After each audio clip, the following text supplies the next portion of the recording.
Ele jurou nunca mais amar. No entanto, o destino, tal como o mar, tem os seus próprios caprichos. A areia da praia ainda estava fresca sob o nascer do sol, e o seu cão, um raio de pura alegria, corria desenfreado, chapinhando nas pequenas ondas que morriam na costa. Nereia sorriu, um sorriso genuíno que iluminava o seu rosto. Foi então que o viu, um homem, talvez nos seus 40 ou 50 anos, com uma beleza madura, mas um olhar que se perdia no horizonte, carregado de uma distância que quase se podia tocar. Parecia que a sua alma estava ancorada noutro lugar, noutro tempo. O cão, como se sentisse uma conexão invisível, correu na direção dele, abanando a cauda com entusiasmo. Nereia aproximou-se, ajoelhando-se na areia úmida para acariciar o animal. Ele parece feliz, disse ela, com a voz suave como a brisa da manhã. Ele sabe o que é ser livre. O homem, que até então parecia absorto nos seus pensamentos, foi apanhado de surpresa. Um sorriso tímido, quase enferrujado, apareceu nos seus lábios. Sim, livre e teimoso, respondeu ele, a sua voz um pouco rouca. Ele escapou da trela assim que chegamos à praia. Nereia levantou o olhar, e os seus olhos encontraram os dele por um instante. Havia uma curiosidade mútua no ar. Eu entendo, disse ela pensativa. As coleiras protegem, mas também prendem. Às vezes, o amor é um bocadinho assim, não é?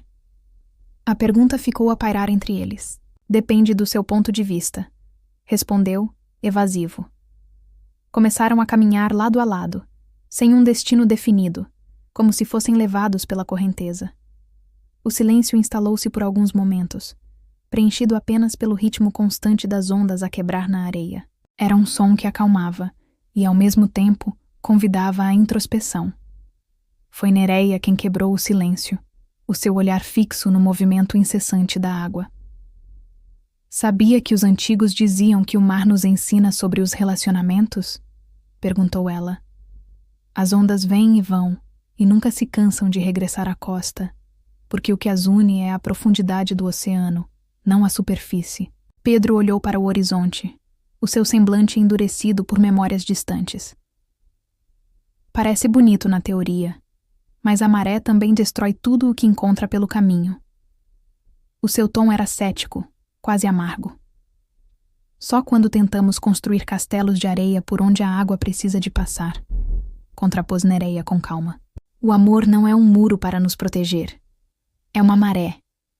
E a maré precisa de espaço para fluir, para subir e descer. As suas palavras pareciam ter tocado num ponto sensível. Pedro respirou fundo, e pela primeira vez, o seu olhar suavizou, perdendo um pouco da sua armadura.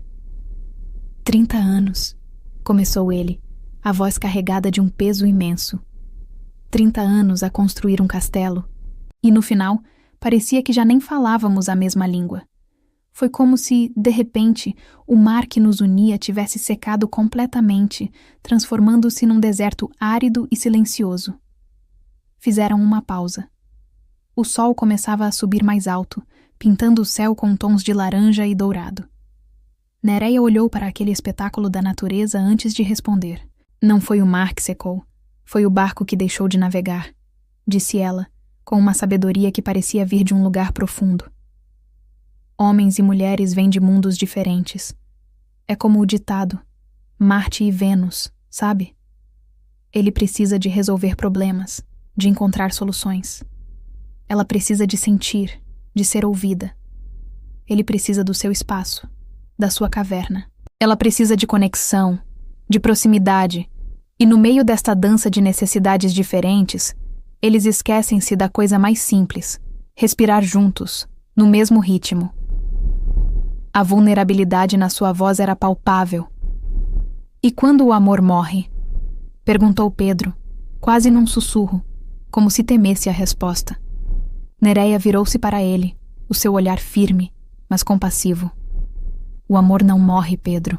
O que morre é a forma que tínhamos de o expressar. As rotinas, as palavras não ditas, as defesas que construímos. O amor renasce quando aprendemos a amar de outra maneira, Uma maneira com mais escuta e menos defesa, com mais alma e menos medo. Um longo silêncio se seguiu. Pedro olhava para as suas próprias mãos, como se visse nelas os 30 anos que mencionara. As ondas continuavam a sua canção eterna. Finalmente, ele levantou o olhar para o mar, e uma centelha de algo novo, talvez esperança, brilhou nos seus olhos. Talvez ainda haja um pouco de mar dentro de mim, disse ele, a voz baixa, mas clara. Nereia sorriu, um sorriso que parecia dizer, eu sabia.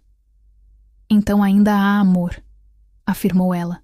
O mar só fica calado para quem deixou de o ouvir. Depois daquela troca, não havia mais nada a ser dito. Afastaram-se lentamente, cada um seguindo o seu caminho pela praia, em direções opostas. O cão, leal companheiro, olhou para trás uma última vez, como que a despedir-se daquele encontro fortuito. O sol já ia alto no céu, iluminando um novo dia. Alguns homens, como Pedro, pensam que o amor é uma batalha perdida, uma guerra que só deixa cicatrizes. Mas o amor é como o mar. Só nos perdemos nele quando temos medo de voltar a entrar na água, de sentir a sua força e a sua profundidade outra vez. Voltar a amar não é um sinal de fraqueza. É o maior ato de coragem que existe. Obrigado por ter assistido.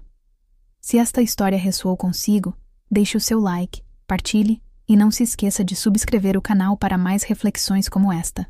Até a próxima.